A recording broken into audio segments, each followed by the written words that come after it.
Primorsko-goranska županija u proteklom razdoblju ima vrlo povoljnu epidemiološku sliku, što je preduvjet za oporavak regije, a župan Zlatko Komadina ističe kako je nužno što prije pokrenuti gospodarstvo kako bi se smanjila šteta od koronavirusa. Mi imamo problematičnu strukturu, kad kažem cijela Hrvatska, ali i županija gospodarstva. Dosta smo orijentirani uslugama, prije svega ugostiteljstvo i turizam.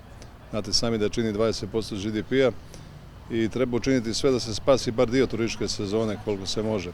Zato je nama dobro da smo u velikoj mjeri korona free zona, što to znam reći, što će možda, s obzirom na neke zemlje koje će uspješno se boriti s epidemijom, možda biti nešto od turizma. Iako je potrošnja pala, u Primorsko-goranskoj županiji postoje odlični primjeri uspješnog poslovanja. Brodogradilište 3. maj krenulo je sa radovima na luksuznom putničkom brodu za krstarenje polarnim područjima, te je želja australske kompanije u Hrvatskoj po završetku Eclipse 2 graditi još 4 broda sličnih karakteristika. Ukupna vrijednost projekta gradnje polarnih kruzera u 3. maju procjenjuje se na oko 860 milijuna eura. Mali poduzetnici morat će prilagoditi poslovanje u skladu sa epidemiološkim mjerama. Primorsko-goranska županija osigurala je novac. Imamo na raspolaganju cirka 3 milijuna kuna. Predložili mjere koje idu u pravcu nabave opreme i potrebnog repromaterijala, a u svrhu prilagodbe poslovanja sada ovim novim uvjetima koji su nastali kao posljedica ove epidemije. Da li će to biti nekakva nabava pleksiglasa i svih one zaštitne opreme koja će poduzetnicima trebati, uključivo dakle i proizvodnju i ugostiteljstvo i turizam. I dalje se provodi niz projekata vezanih uz turizam, pa župan Komadina smatra kako će ova regija unatoč krizi ove sezone ipak imati dobit od turizma.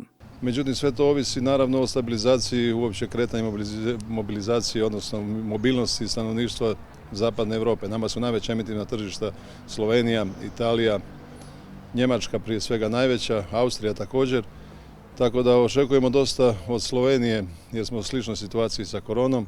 Slovenci imaju dosta nekretnina ovdje na Jadranu i važni su nam gosti, tako da vjerujem da uz pridržavanje određenih mjera dio hotelske industrije bi mogao raditi. Uspjeh će ovisiti ponajviše o mjerama opreza i odgovornosti poduzetnika i građana. Zaštitne maske i sredstva za dezinfekciju nužni su za sve koji dolaze u bliski kontakt sa kupcima ili klijentima, a apelira se i na ponašanje u javnom prijevozu.